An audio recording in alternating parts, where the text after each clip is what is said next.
Hello WhatsApp ব্লাডস্ট্রাইক gamer. তো আমাদের গেমে নতুন আরো একটি গান এসে পড়েছে যার নাম অ্যাসেট 688। মূলত এটি হলো একটি শটগান যার মধ্যে দুইটি অ্যামো ফিট করা প্রতিটি শটে একটি করে অ্যামো বের হয় এবং কোনো রকম রিলোড ছাড়াই দুইটি অ্যামো শুট করা যায়।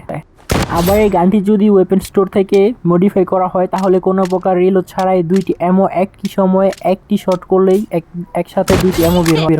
কিন্তু এই সময় ওয়েপনটার যে ড্যামেজ লিমিট রয়েছে তা কিছু সংখ্যক কমে যায় এবং রেঞ্জটাও কমে যায়। যদিও এটি একটি শটগান যা আমরা শর্ট রেঞ্জে এনিমির সাথে ফাইট করার সময় ব্যবহার করে থাকি, তারপরও এর রেঞ্জ খুবই বেশি, যেটা দূর থেকে এনিমিকে হিট করতে পারে। মডিফাই স্টোরে এই ওয়েপনটির একটি হোয়াইট কালার অ্যামো রয়েছে যার ড্যামেজ প্রায় 180-র উপরে, যা দিয়ে শ্যুট করলে প্রায় এক শটেই প্রায় এনিমির ফেল খতম হয়ে যায় এবং এই অ্যামোটির রেঞ্জও অনেক বেশি। এক কথায় গানটি খুবই দুর্দান্ত। যদিও গানটির নাম অ্যাসেট 688, তারপরও এটিকে আমি 2 শটার বলেই ডাকবো। সো গেমার্সরা, আপনারা সকলে ব্লাডস্ট্রাইক সম্পর্কে আরও কিছু আপডেট এবং টিপস পেতে অবশ্যই আমাদের ব্লাডস্ট্রাইক অফিসিয়াল ভিডিও চ্যানেলটিকে সাবস্ক্রাইব করে পাশে থাকবেন। ধন্যবাদ।